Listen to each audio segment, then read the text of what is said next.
So hey everyone, welcome back to the quick and very interesting tutorial. Where in this quick tutorial, I'm going to show you how you can find out who actually owns a website domain.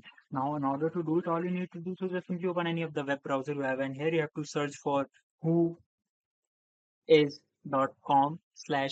is slash. Just simply go to this URL and be very careful with the URL.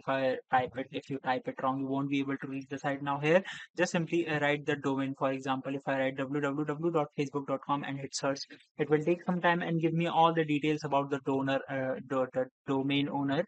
And here you can see it has been the registrar details, the domain admin details, and the administrative contacts as well that have been owned, and it will show you how when it was registered and its expire dates as well.